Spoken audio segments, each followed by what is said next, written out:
और अब आया आईएएस पीसीएस मुख्य परीक्षा सामान्य अध्ययन। अब हमने अभी तक देखा यूरोप के मध्यकाल को, जो पूर्व मध्यकाल और उत्तर मध्यकाल में था। आज की अब इस क्लास में देखे हम कि आईएएस और पीसीएस के जो मुख्य परीक्षा है, मुख्य परीक्षा में सामान्य अध्ययन का प्रथम प्रश्न पत्र है।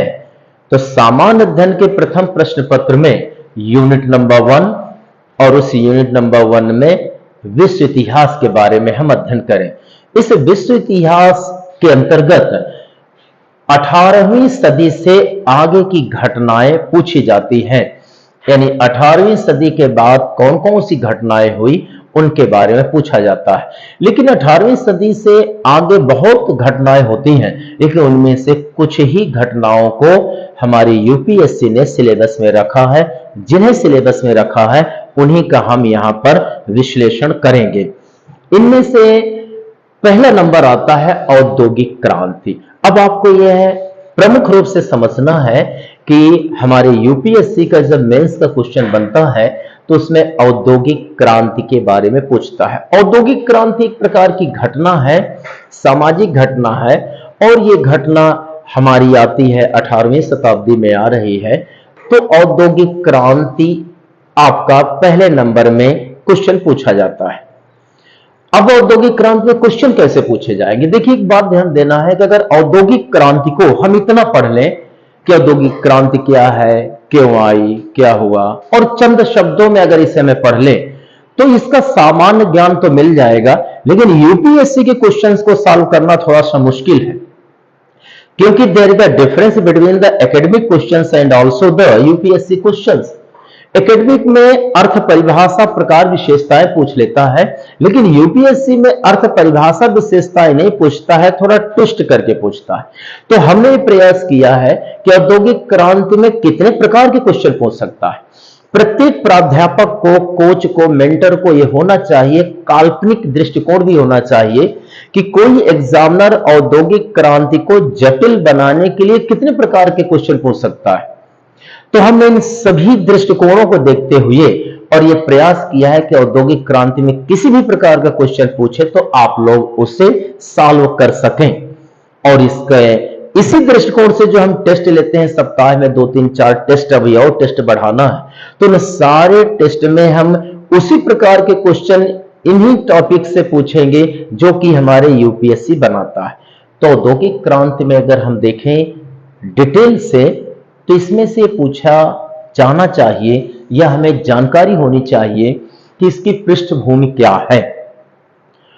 उसके बाद नंबर 2 में औद्योगिक क्रांति क्या है, तीसरे में औद्योगिक क्रांति का विस्तार कहां तक है, चौथे नंबर में इंग्लैंड में औद्योगिक क्रांति के कारण, और पांचवें में ले लेंगे औद्योगिक क्रांति के परिणाम। इसका मतलब क्वेश्चन ये पूछे जा सकते हैं कि औद्योगिक क्रांति क्या है और इंग्लैंड में ही औद्योगिक क्रांति क्यों हुई, कारण बताएं। अगर आपने विस्तार से इसे समझ लिया है तो आप औद्योगिक क्रांति क्या है बता देंगे, इंग्लैंड में ही औद्योगिक क्रांति क्यों आई, कारण भी लिख देंगे। जितना क्वेश्चन पूछा जाए उतना ही जवाब, न कम न ज्यादा, एज इट इज होना चाहिए। अगर उसमें प्रश्न में 3 पार्ट हैं तो 3 पार्ट आपके होना चाहिए। लिखने का ढंग, मैंने आपसे पहले भी कहा था कि ज्ञान अगर आपका सामान्य है किसी टॉपिक का, लेकिन लेखन कला आपकी बहुत ही मजबूत है तो आप अच्छे मार्क्स पाएंगे। तो लेखन कला आपकी होनी चाहिए। मान लिया कि क्वेश्चन 3 पार्ट में है तो आपका भी 3 पार्ट में आंसर होना चाहिए। और जो आपका ब्लू पेन है तो उसी पेन से आप अंडरलाइन कर दे तो हेड पॉइंट बन गए, फिर दूसरे पार्ट को अंडरलाइन कर दे हेड पॉइंट, और तीसरे पार्ट को अंडरलाइन हेड पॉइंट। मान लिया क्वेश्चन यह पूछता है औद्योगिक क्रांति को समझाएं, और एक क्वेश्चन में यानी औद्योगिक क्रांति को समझाएं, इंग्लैंड में ही औद्योगिक क्रांति क्यों आई, औद्योगिक क्रांति के परिणाम बताएं। इसका मतलब प्रश्न 1 है, 3 पार्ट में बटा है। पहले पार्ट में है कि औद्योगिक क्रांति क्या है, तो जब भी आप उत्तर लिखेंगे, तो मैंने आपसे बताया था कि प्रश्न का उत्तर लिखने के लिए पहले आपका इंट्रोडक्टरी पार्ट 2-3 लाइन, 8-10 लाइन का युग नहीं है, 2-3 लाइन में लिखें तो इंट्रोडक्टरी पार्ट। फिर आपका इस प्रश्न के 3 पार्ट हैं, तो आप एक हेड पॉइंट डालिए औद्योगिक क्रांति और अंडरलाइन कर ले, और चाहे तो उसे बॉक्स में लिख ले। एग्जामिनर को आपको यह सहूलियत देना है कि कम समय में आपकी गुणवत्ता परख ले। अगर आपने ऐसा प्रश्न लिखा है तो निश्चित बात है, और मैंने अपने अध्यापन के जो लाखों लाखों बच्चों को पढ़ाया और सैकड़ों नहीं हजारों बच्चे जो सफल हुए, और जो मैंने प्रशासन में भी अपना रहते हुए जो अनुभव लिया, तो मैं इतना जरूर आपसे बता रहा हूं कि अगर आप सहजता से अपनी चीज दिखाना चाहते हैं, गुणवत्ता, एग्जामिनर को कम मेहनत में आपकी गुणवत्ता अगर दिख जाती है, तो निश्चित है कि वह अंक आपको ज्यादा देगा। तो आप यहां इंट्रोडक्टरी पार्ट लिखें, और इंट्रोडक्टरी पार्ट 2-3 लाइन का। देन यहां पर आपका प्रश्न 3 पार्ट में बटा है, तो यहां पर एक हेड पॉइंट डालेंगे औद्योगिक क्रांति, बस इतना करके। और क्या है, क्वेश्चन मार्क भी लगा सकते हैं, या सिर्फ औद्योगिक क्रांति लिख दें और उसे अंडरलाइन कर दें, और चाहे तो बॉक्स में बंद कर दें। अब इसमें से बुलेट पॉइंट या डायग्राम बनाते हुए मान लिया आपने लिख दिया। अब दूसरा आ गया, तो दूसरे में आप लिखेंगे इंग्लैंड में औद्योगिक क्रांति होने के कारण, और इसे भी बॉक्स में बंद कर देंगे। फिर 1 कारण, 2 कारण, 3 कारण, 4 कारण ऐसे कर देंगे। फिर तीसरा बॉक्स आया, तीसरा में आप करेंगे औद्योगिक क्रांति के परिणाम, और उससे पहला, दूसरा, तीसरा, चौथा पॉइंट हो जाएंगे। ये आपका 3 हुआ, और देन आखिरी में आ जाएगा आपका कंक्लूजन। जिन बच्चों ने अलग अलग करके लिखा, तो एग्जामिनर को सहयोग दिया है, और एग्जामिनर को यह आपने बताया कि इसमें औद्योगिक क्रांति क्या है, हमने समझाया। इसमें इंग्लैंड में ही औद्योगिक क्रांति क्यों आई, जर्मनी में क्यों नहीं आई, फ्रांस में क्यों नहीं आई, स्विट्जरलैंड में क्यों नहीं आई, स्वीडन में क्यों नहीं आई, अमेरिका में क्यों नहीं आई, तो यह आपने बताया, तो समझ गया। और औद्योगिक क्रांति के आने से क्या रिजल्ट मिला, तो यह इसमें आपने लिखा है। तो एग्जामिनर 1-1, 2-2 लाइन देखेगा, समझ जाएगा कि गुणवत्ता है, और इतना कम समय में पूरे प्रश्न का उत्तर वो समझ गया, और अंक देकर के अगला क्वेश्चन वह चेक करना शुरू करेगा। इसलिए ये कहते हैं लेखन की कला। और जब भी हम प्रश्न को चेक करते हैं, या क्लास के और भी टॉपिक के जब हम विश्लेषण करते हैं, तो लेखन की कला की चर्चा बीच बीच में हम करते हैं। उसे आप धीरे धीरे सुग्राह्य करिए, अपने अंदर अंतर्निहित करें, कि जिससे ये कला आप में विकसित हो जाए। अब यहां पर देखा जाए कि औद्योगिक क्रांति को समझने के लिए पृष्ठभूमि की पृष्ठभूमि क्या, तो आप ये देखिए कि जो हमारा ब्रिटेन है, तो ब्रिटेन एक ऐसा हमारा था कि औद्योगिक क्रांति 18वीं शताब्दी में आती है, 1750 में यह औद्योगिक क्रांति आती है। तो जब औद्योगिक क्रांति आई, तो सबसे पहले हम देखें क्रांति क्या होता है, रिवॉल्यूशन क्या होता है। तो आप एक बात ध्यान देना है, क्रांति या रिवॉल्यूशन से आशय है कि कोई भी कार्य बड़ी तीव्रता, सक्रियता और अधिकता से करते हैं, तो क्रांति है। जैसे मेरी ही क्लास में अगर 50 बच्चे हैं और सभी बच्चे खूब मन लगा के पढ़ते हैं और दिन रात एक करते हैं, तो कहा जाएगा पठन क्रांति आ गई, यानी तैयारी की क्रांति आ गई। और बाकी फिर 50 बच्चे आए, वो भी एकदम लग गए तत्परता से तैयारी में, तो क्रांति आ गई। क्रांति का मतलब कोई कार्य बहुत ही वैज्ञानिक रूप से, सक्रियता से और ज्यादा से ज्यादा किया जाए, बहुत गतिशीलता रहे, तो उसे कहा जाता है क्रांति आना।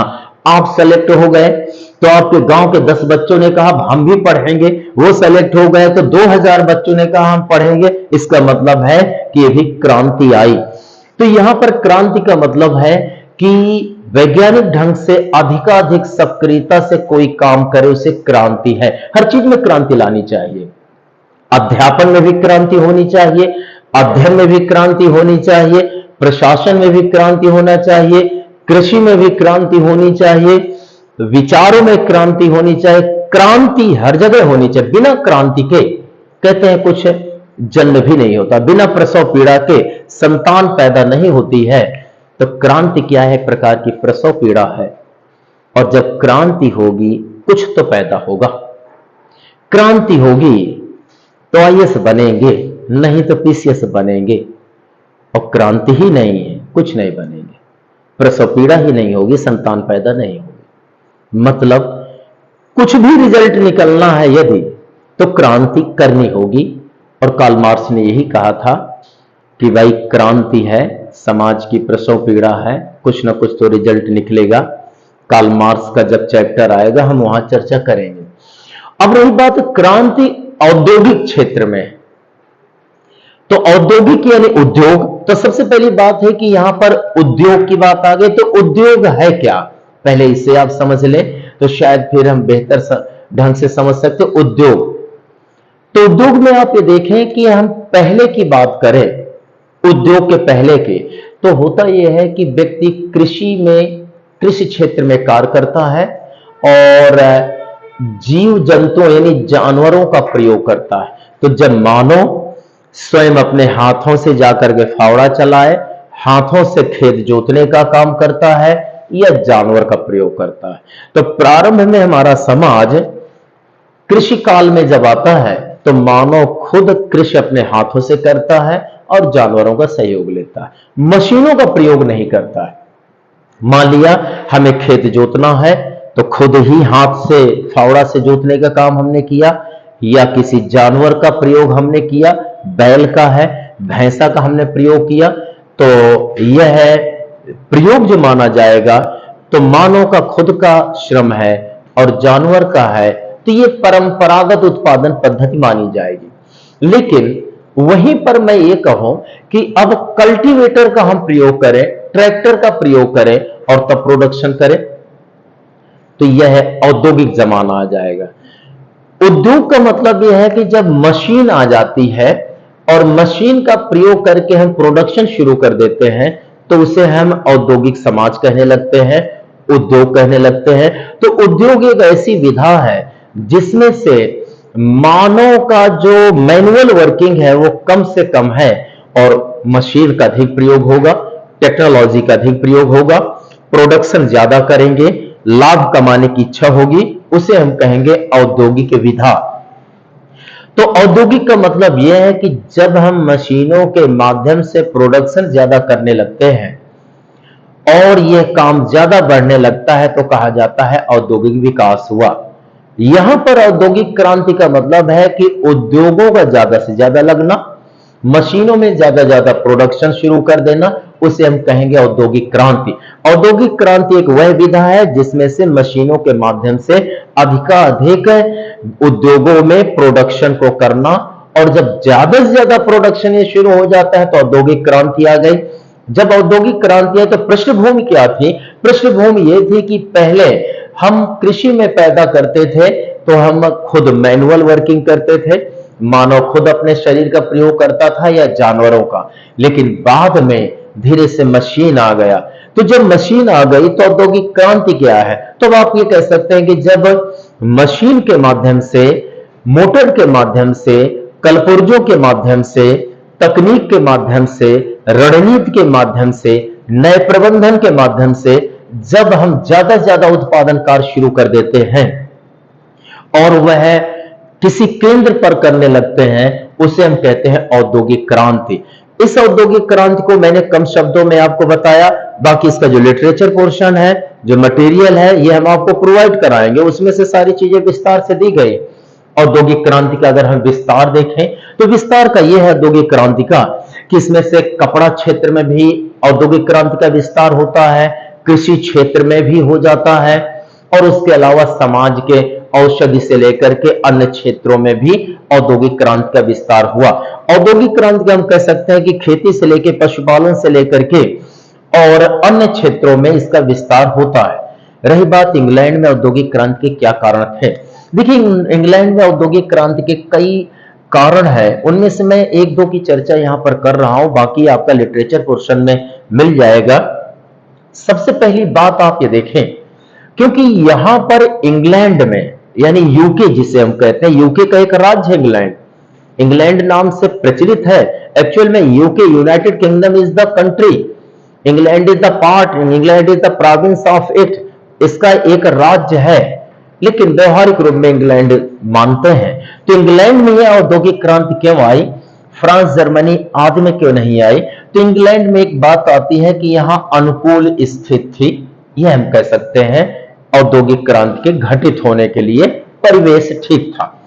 दूसरी बात यहां पर यह आई कि यहां के जो इंग्लैंड के लोग थे तो ये दूसरे देशों पर कब्जा कर रखे थे, वहां पर जाकर कॉलोनी बसा रखी थी। अब जैसे भारत में ही थे या साउथ अफ्रीका में, तो जब ये दूसरे देशों में इंग्लैंड के लोग वहां गए थे शासन करने, तो उन देशों में गए थे जहां गरीबी थी। तो जब अंग्रेज लोग दूसरे देशों में पहुंचे, गरीब लोग थे, तो अंग्रेजों को लगा यहां के गरीब है, 100 रुपया की जगह अगर हम इन्हें 1 रुपया देंगे तो भी काम करेंगे। तो उन्हें लगा कि दीज आर द स्लेव्स, ये दास हैं, कम पैसे में ये लोग रात दिन काम करेंगे, दासता करेंगे। तो अंग्रेजों को दूसरे देशों में जब इन्होंने शासन किया, भारत और दक्षिण अफ्रीका जैसे देशों में, तो भारत और दक्षिण अफ्रीका जैसे देशों में इनको बहुत सारे ऐसे गरीब लोग मिल गए दासता का काम करने के लिए। तो अंग्रेजों ने काफी लोगों को इंग्लैंड ले गए। इंग्लैंड में जो एक व्यक्ति 100 रुपए में काम कर सकता था, तो ये लोग उसे 1 रुपए में तैयार थे करने के लिए। इसका मतलब धीरे धीरे दास पहुंचे अन्य देशों से और इंग्लैंड गए, तो इंग्लैंड में दास बहुत हो गए। अब दास हो गए इसका मतलब हाथ से काम करने वालों की संख्या ज्यादा हो गई और वेतन कम लेंगे। इसका मतलब श्रम यहां पर एकत्रित हो गया सस्ता। और कहते किसी उद्योग को चलाने के लिए अगर लेबर हमें 1000 श्रमिक चाहिए, तो अगर सस्ते मिल गए तो हमारी लागत कम आएगी, लाभ हमें ज्यादा मिलेगा। और अगर वह श्रमिक महंगे मिल गए तो हमें लाभ नहीं मिल पाएगा। तो उद्योग चलाने के लिए श्रम सस्ता चाहिए, अर्थात श्रमिकों में जो पैसा खर्च होता है कम से कम होना चाहिए। तो चूंकि इंग्लैंड में दास प्रथा थी, दास लोग थे, सस्ता श्रम था, तो सस्ता श्रम था, तो अंग्रेजों ने सोचा कि अगर हम उद्योग चलाते हैं तो सस्ता श्रम मिल जाएगा, तो हमें लाभ ज्यादा होगा। तो उन्होंने फिर मशीनों के माध्यम से उद्योग चलाना शुरू कर दिया। इसका मतलब हम कह सकते हैं कि इंग्लैंड में श्रम सस्ता था, और जब इंग्लैंड में श्रम सस्ता था तो निश्चित बात है कि उनको काम करने के लिए यानी सस्ता साधन मिल गया, तो इसलिए उन्होंने उद्योग लगाना प्रारंभ किया। अगर मैं वहीं जर्मनी है, फ्रांस है या अमेरिका अन्य देशों की बात करूं, तो उन देशों में और यूरोप के अन्य देशों में वहां पर यह जो दास की बात है, श्रम सस्ता है, वह वहां पर उपलब्ध नहीं था। इसलिए यहां पर एक अच्छा मौका मिला कि औद्योगिक क्रांति का जन्म हो, यानी अनुकूल परिस्थिति थी। दूसरा नंबर आया सस्ता श्रम, तो सस्ता श्रम मिल गया। अगली बात और थोड़ा सा ध्यान दीजिए, इंग्लैंड में भूस्वामी थे, लैंड ओनर थे। तो इंग्लैंड के भूस्वामी, भू के मालिक काफी बड़ी संख्या में थे। तो भूस्वामियों ने के खेतों को अलग अलग फील्ड थे उनके। तो एक भूस्वामी का अगर 4 जगह है, 4 एरिया में उसका भू है, तो चारों एरिया को उसने एक जगह कर लिया। बीच में अगर छोटे भूस्वामी की जगह थी, उस पर कब्जा कर लिया। तो इंग्लैंड में शुरू होता है कि जो बड़े भूस्वामी थे, तो छोटे छोटे भूस्वामियों की संपत्ति को, भूमि को कब्जा कर लिया। अंततः जिसके पास छोटी भूमि थी, बड़े ने कब्जा कर लिया, तो यह भूविहीन हो गया, दूसरा भूविहीन हो गया, तीसरा भूविहीन हो गया। तो ये भूविहीन हो जाते हैं। जब भूविहीन हो जाते हैं तो ये भी एक श्रम करने के लिए यहां पर आ जाते हैं और श्रमिकों की संख्या फिर बढ़ जाती है। तो इस तरह से भी उनको वहां पर मौका मिला। हम ये कह सकते हैं अंग्रेजों का एक और मौका था कि अगर उद्योग वहां शुरू करते हैं इंग्लैंड में, तो वहां का प्रोडक्शन अगर है, तो चूंकि वह अन्य देशों पर शासन करते हैं, तो भारत है, दक्षिण अफ्रीका जैसे देशों में बेच आएंगी चीजें, तो महंगी भी बिकेंगी, और महंगी बिकेंगी तो लाभ ज्यादा होगा। तो इस तरह से लाभ ज्यादा मिल सकता था क्योंकि उनके पास बाजार था। इसलिए भी वहां औद्योगिक क्रांति यानी अस्तित्व में आती है। हम कह सकते हैं कि औद्योगिक क्रांति इंग्लैंड में ही क्यों आती है, क्यों आई? तो इन्हीं कारणों से इंग्लैंड में औद्योगिक क्रांति आती है और वहां पर यह भी रहा कि नए नए आविष्कार होते हैं, नई मशीनें आती हैं, मशीनी युग आया, और जब नई मशीनें आ गई इसलिए भी वहां पर औद्योगिक क्रांति आई। तो अगर आपसे क्वेश्चन पूछा जाता है तो इस क्वेश्चन में हमें इन्हीं शब्दों को और इन्हीं बातों को लिखना है। बाकी लिटरेचर पोर्शन में हम और देंगे। एक और कारण हम ले ले, क्योंकि इंग्लैंड में लोहा और कोयला एक ही जगह लगभग उपलब्ध थे, और कहते हैं उद्योग चलाने के लिए लोहा भी चाहिए, उद्योग चलाने के लिए कोयला चाहिए, और अगर दोनों एक ही जगह होंगे तो लोहा और कोयला को औद्योगिक केंद्र तक पहुंचाने में लागत कम आएगी। जब लागत कम आएगी तो लाभ ज्यादा होगा। इसका मतलब ये कि उद्योग बढ़िया तभी चल पाता है जबकि उद्योग में लागत कम आए, और लागत तभी कम आती है जब लोहा और कोयला औद्योगिक केंद्र के पास हो। और इंग्लैंड को एक अच्छी प्रकृति ने यह खूबसूरती दे दी थी कि वहां पर लोहा और कोयला एक ही साथ में थे।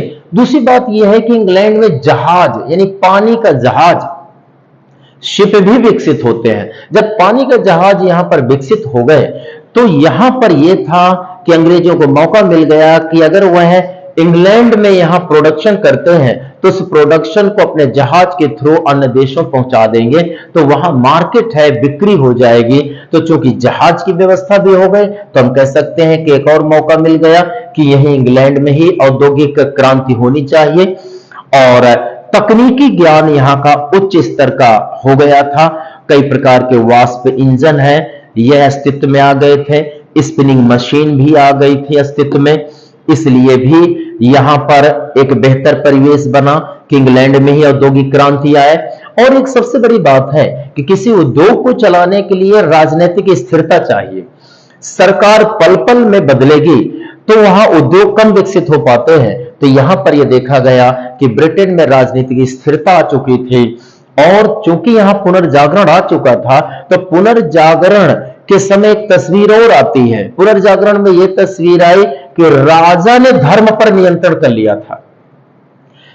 पुनर्जागरण के पहले धर्म कहता था, चर्च कहता था राजा मेरे अधीन है, हम जो कहेंगे राजा वही करेगा। लेकिन जब पुनर्जागरण काल आया तो राजा ने कहा कि धर्म मेरे अधीन है और हम जो कहेंगे वह पोप करेगा, वह प्रीस्ट करेगा।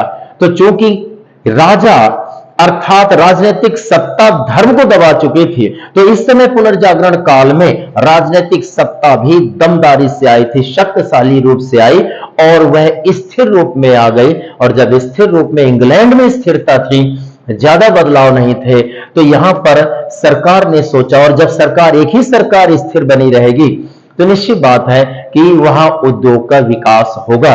तो एक सरकार की स्थिरता ने भी औद्योगिक विकास को किया। यहां पर एक ये भी है कि मैंने अभी आपको बताया था कि छोटे भूपतियों की भू को कब्जा बड़े लोगों ने कर लिया, तो इनके पास भू भी नहीं रही और ये बेरोजगार हो गए। तो यूरोप में और यूरोप में इंग्लैंड में बेरोजगारों की संख्या बहुत बढ़ गई, और जब बेरोजगार इतनी बड़ी संख्या में आ गए तो निश्चित है रोजगार चाहिए। तो वहां की सरकार ने, वहां की व्यवस्था ने देखा कि रोजगार हम कब देंगे, जब उद्योग चालू करा दे, इसलिए रोजगार देने के लिए उद्योग आ गए। इसका मतलब ये कहा जाए कि इतनी ये परिस्थितियां ऐसी निर्मित हो गई थी कि इंग्लैंड में ही उद्योग चल सकते थे, इसलिए इंग्लैंड में उद्योग तेजी से आते हैं, और जब तेजी से पनपने लगे उसी को हम कह देते हैं कि औद्योगिक यानी क्रांति आ गई। इंग्लैंड में 1750 में शुरू होती है और वहां ये परिस्थितियां थी, इस तरह का आया। अब हम देखते हैं औद्योगिक क्रांति के परिणाम कि कौन से परिणाम आए। तो देखिए ध्यान देना है, अगर क्वेश्चन पूछता है कि औद्योगिक क्रांति के परिणाम बताएं, ये कभी कभी टिप्पणी में शॉर्ट नोट, लेकिन टिप्पणी जो शॉर्ट नोट में लिखा क्या जाता है ये मैं आपको किसी दिन क्लास में जब चलूंगा तो अलग से आपको बताऊंगा कि what should be written in the short note. मान लिया आ जाए कि टिप्पणी करें और लिखा हो औद्योगिक क्रांति के परिणाम यानी result of the industrial revolution, यानी राइट शॉर्ट नोट, और सिर्फ लिखा है औद्योगिक क्रांति के परिणाम। तो शॉर्ट नोट किसी चीज का, तो इसका मतलब वो कहना चाहता है कि टिप्पणी करे यानी औद्योगिक क्रांति के परिणाम को टिप्पणी के रूप में लिखे। तो टिप्पणी में क्या लिखा जाता है, चंद शब्दों में अगर मैं बता दूं कि लोग दो ढंग से सोचते हैं। पहला ढंग गलत है, दूसरा ढंग सही है। टिप्पणी का मतलब कुछ लोग सोचते हैं कि कम से कम लिखना, तो लोग करते हैं कि बस कम से कम लिखते हैं, तो ये बात लगभग पूरी तौर से सही नहीं है। दूसरे लोग सोचते हैं कि कम तो लिखें लेकिन हर पहलू लिखें, तो यही बात सही है। टिप्पणी का मतलब है कम लिखना, लेकिन पूछी गई बात के हर पहलू को देना। मतलब पूछी गई बात का अगर अर्थ है, परिभाषा है, विशेषता है, हानि है, लाभ है, तो आप पूछी गई बात को समझाएं। और पूछी गई बात को तभी समझाएंगे जब उसके हर पहलू दे दे, यानी उसका अर्थ है, उसका परिभाषा है, उसकी विशेषता है, उसका प्रकार है, उसके हानि है, उसके लाभ, ये सब दे दे, तभी पूछी गई बात को माना जाएगा आपने समझाया। तो शॉर्ट नोट का मतलब है पूछी गई बात के हर पहलू को बताएं किंतु शब्द कम है।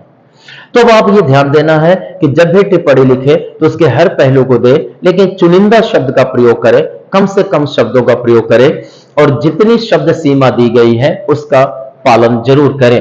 तो औद्योगिक क्रांति के अगर परिणाम की बात करूं तो परिणाम यहां पर दो रूपों में हम ले सकते हैं, यानी एक सकारात्मक परिणाम आ जाएंगे और एक नकारात्मक परिणाम आ जाएंगे। जनरली जब परिणाम शब्द आएगा तो आपको सकारात्मक ही लिखना होता है, लेकिन अगर उसके एक आध नकारात्मक है तो उसे देना चाहिए, किंतु निष्कर्ष सकारात्मक ही होना चाहिए। लेकिन अगर वो कहता है औद्योगिक क्रांति के नकारात्मक परिणाम बताएं, तब आपको नकारात्मक ही देना है। लेकिन जब परिणाम कुछ है तो वास्तव में सकारात्मक ही है, किंतु नकारात्मक भी कुछ देना चाहिए। जब ऐसी परिस्थिति आए तो हम यहां पर सकारात्मक नकारात्मक दोनों रूप में लेंगे। प्रश्न की भाषा आपको ये बताती है कि उत्तर का लेखन कैसे किया जाना चाहिए, वो डिपेंड करता है प्रश्न की लैंग्वेज पर। तो यहां पर अगर हम ले और वो लेते हैं कि परिणाम के रूप में कि औद्योगिक क्रांति के कौन कौन से परिणाम आते हैं, तो परिणाम में नंबर 1 में सकारात्मक आया, नंबर 2 से में हमने नकारात्मक लिया, और इसमें सकारात्मक में ले परिणाम में नंबर 1 में आता है और कि घरेलू पद्धति की जगह है कारखाना पद्धति का आना।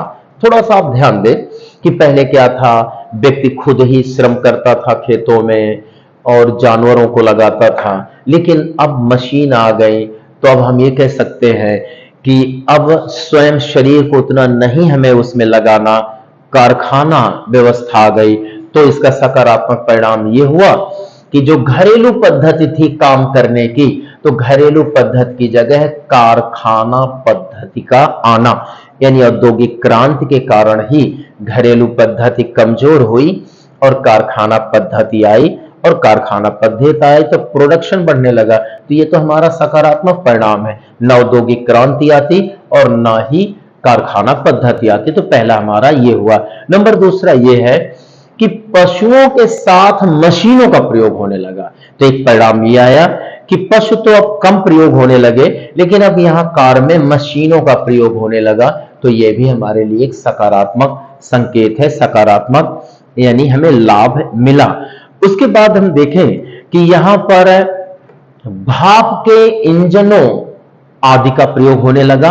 तो बहुत अच्छी बात थी, हाथ से काम करते थे, हम थक जाते थे, अब भाप का इंजन आए तो मशीनों का काम होने लगा और एक नई चीज आ गई। फिर उसके बाद आया नया वर्ग उभर कर आया। नया वर्ग क्या, जैसे पूंजीपति वर्ग आ गया, जो उद्योग चलाता था उसे पूंजीपति वर्ग हमने कहा, यानी उद्योगपति वर्ग हमने कह दिया। अब हमें देखें औद्योगिक क्रांति के पहले पूंजीपति वर्ग नहीं था, यानी औद्योगिक वर्ग नहीं था, लेकिन जब औद्योगिक क्रांति आ जाती है तो पूंजीपति वर्ग भी आ गया, उसी को औद्योगिक वर्ग हम कह देंगे। और साथ में काम करने के लिए श्रमिक भी आ गए, तो एक नया और वर्ग आ गया, श्रमिक वर्ग आया। इसका मतलब हम ये कह सकते हैं कि वास्तविक रूप से औद्योगिक क्रांति के परिणामों में नए वर्ग आते हैं। नए में औद्योगिक वर्ग आया और श्रमिक वर्ग आया। इस तरह से नए वर्गों का जन्म हुआ। विचारों में परिवर्तन आया, लोगों के विचार बदले, यानी विचार परंपरागत धार्मिक की जगह वैज्ञानिक हो गए। तो विचारों में बदलाव आया। और चूंकि औद्योगिक क्रांति आ गई तो अंग्रेजों ने अपने यहाँ के प्रोडक्शन को दूसरे देशों से कनेक्ट कर दिया, वहां व्यापार करने लगे, और जब व्यापार करने लगे तो विश्व के देश एक दूसरे के करीब आ गए, नजदीक आने लगे। यह भी एक सकारात्मक हुआ। और चूंकि यहां पर औद्योगिक क्रांति आ गई तो अन्य देशों के लोगों ने सोचा कि वहां भी उद्योग चले, इस तरह से कहा जाए वैश्विक जागरूकता आ गई। यह भी एक इसका सकारात्मक लाभ मिलता है कि जागरूकता आ गई। और यह भी है, लोगों की जीवन शैली में परिवर्तन हो गया, यानी अब मशीनों का युग आया तो लोगों का जीवन शैली बदलने लगी। और कार्य नगरों का विकास हुआ, चूंकि जब औद्योगिक क्रांति होती है तो यहां पर प्रोडक्शन होता है, प्रोडक्शन से लाभ मिलता है, लाभ मिलता है तो सड़क का निर्माण होता है, इमारतों का निर्माण होता है, शैक्षिक संस्थानों का निर्माण होता है, वहीं पर अन्य प्रकार के बाजार विकसित होते हैं। तो यानी नगरों का भी आविष्कार हुआ, नगर और भी अच्छे रूप में उभर कर आए। इस तरह से हम ये देखते हैं कि इसके सकारात्मक परिणाम आए। रही बात इसके नकारात्मक परिणामों में, तो नकारात्मक परिणाम तो ज्यादा नहीं है, फिर भी इतने हैं जो आज भी दिखाई देते हैं। इसका मतलब हम ये कह सकते हैं कि क्या नकारात्मक परिणाम जो कल थे तो क्या भारत में आज विद्यमान है, तो है। और अगर यहाँ सकारात्मक परिणाम जो कल वहां थे वो आज भी यहाँ भारत में, तो नकारात्मक परिणामों में हम देखें, नंबर 1 आया, जब उद्योग आते हैं तो उद्योग में लोग नगरों में बसने लगते हैं, और जब नगरों में बसने लगेंगे ज्यादा तो गंदगी फैलने लगेगी। इसका मतलब ये कि नकारात्मक परिणाम में आया गंदगी का विस्तार होना, गंदगी का बढ़ना, साफ सफाई का अभाव होना। फिर उसके बाद और ले लेंगे, जब ज्यादा लोग होंगे तो पानी की समस्या आएगी, तो पेयजल की समस्या आ गई। फिर जब ज्यादा लोग हो जाएंगे तो गंदगी रहेगी, तो वहां लोग बीमार पड़ेंगे, तो स्वास्थ्य की समस्या आ गई, तो स्वास्थ्य समस्या आ गई। फिर जब ज्यादा से ज्यादा लोग नगरों में रहने लगे तो किराए में मकान नहीं मिलेंगे, तो मकान न मिलने की समस्या आ गई, यह समस्याएं। और फिर उसके बाद जब कहीं कुछ नहीं मिलता तो लोग जाकर के किसी पुल के नीचे या खुली जगह में गंदी बस्ती विकास कर देते हैं, और गंदी बस्ती अपराध की दुनिया होती है, गंदी बस्ती बीमारियों का घर होता है। तो गंदी बस्तियों का निर्माण हो गया, वो अपराधी प्रवृत्ति के भी हो जाते, तो गंदी बस्ती का निर्माण हुआ, ये इसका नकारात्मक परिणाम के रूप में ही आया है। इस तरह से हम देखते हैं कि नकारात्मक परिणाम भी आए, बीमारियों के रूप में या बुराइयों के रूप में नकारात्मक परिणाम आए। लेकिन हम ये कह सकते हैं कि नकारात्मक परिणामों को हम दूर भी कर सकते हैं। ये सकारात्मक परिणाम ने दुनिया को बदल दिया, नई दिशा में दुनिया आ गई। इसलिए औद्योगिक क्रांति अगर आई तो एक अच्छी बात थी, खूबसूरती थी। बट इसमें से एक बात हमें ध्यान देना है कि औद्योगिक क्रांति में अगर कुछ बुराइयां हैं उसको दूर करने का प्रयास करें तो शायद एक अच्छी व्यवस्था बुरी व्यवस्था नहीं बन पाएगी। अपितु तो बुराई दूर कर लेंगे तो अच्छी व्यवस्था और भी अच्छी हो सकती है। हम ये कह सकते हैं कि औद्योगिक क्रांति आती है तो औद्योगिक क्रांति ने ही आज इतना उद्योगों को बढ़ावा दिया है कि आज हमारा पर्यावरण का प्रदूषण हो रहा है। अगर हम उत्तर प्रदेश या भारत के किसी भी प्रदेश की अगर हम बात करते हैं तो आप देखते हैं कि वहां पर औद्योगिक केंद्रों से जो नाले हैं, पानी, गंदा पानी निकलता है तो नदियों को प्रदूषित कर रहा है। जो हमारे औद्योगिक केंद्रों से धुआं निकलता है तो हमारे वायु को प्रदूषित कर रहा है। तो पूर्णतः हम देख रहे हैं कि आज उद्योग आए तो हमारा पर्यावरण प्रदूषण हो रहा है, ये निश्चित बात। और पर्यावरण प्रदूषण हो रहा है तो जैव विविधता को नुकसान भी हमारा हो रहा है, ये चीजें हैं। लेकिन प्रश्न ये आए कि अगर आज हमें पर्यावरण का प्रदूषण हो रहा है, जैव विविधता को नुकसान हो रहा है, तो क्या औद्योगिक क्रांति नहीं आनी चाहिए? तो ये बात गलत है, औद्योगिक क्रांति आनी चाहिए। अगर औद्योगिक क्रांति के कारण और उद्योगों के कारण अगर ये विषम स्थितियां बनती हैं तो हम इन विषम स्थितियों को दूर करें। अगर वह धुआं के कारण यहाँ विशेष विषैली गैसें अगर निकलती हैं तो उसका हमें प्रावधान करना चाहिए, उसे हमें नई टेक्नोलॉजी का प्रयोग करना चाहिए। यदि हम ये कहें कि औद्योगिक क्रांति वास्तव में आवश्यक है, होनी चाहिए, लेकिन इसकी बुराइयों और कमियों को सुधार ले तो हमारे लिए और मानव जगत के लिए एक बेहतर प्रावधान होगा। अब हम यहां पर देखें कि जैसे कि इसमें नवीन सामाजिक व्यवस्थाया और हाँ, उसके बाद नवीन सामाजिक व्यवस्था का उदय हुआ। तो नवीन सामाजिक व्यवस्था में आप ये देखें कि यहां पर वर्ग व्यवस्था, पूंजीपति वर्ग आ गया और निर्धन वर्ग आया या श्रमिक वर्ग आया। इस रूप में एक नई व्यवस्था यानी यूरोप में आ जाती है। और सार या निष्कर्ष की बात हम ये कर ले कि औद्योगिक जो क्रांति है वास्तव में एक सकारात्मक रूप में हमें मानना चाहिए और ये हमारे लिए आवश्यक है। आज हमारी दुनिया और आज हम चंद्रमा में चंद्रयान-3 के माध्यम से जो पहुंच गए हैं, काफी कुछ योगदान हमारे इस औद्योगिक क्रांति ने भी दी है, क्योंकि औद्योगिक क्रांति को लाने में यहां पर हमारी वैज्ञानिक तकनीक भी सहयोगी है। और वैज्ञानिक तकनीक का विकास भी तब होता है जब हमारे पास धन उपलब्ध होता है और उद्योग हमें धन उपलब्ध कराते हैं। इस तरह से यह औद्योगिक क्रांति हमारे लिए एक लाभप्रद है, लेकिन इसमें से जो विसंगतियां हैं उसे अगर हम दूर कर लें तो हमारे लिए एक बेहतर प्रावधान होगा। अब रही बात यह कि मैंने औद्योगिक क्रांति को कम से कम शब्दों में आपको ये बताने का काम किया, लेकिन इसका जो लिटरेचर है यानी ये 7 पॉइंट में है।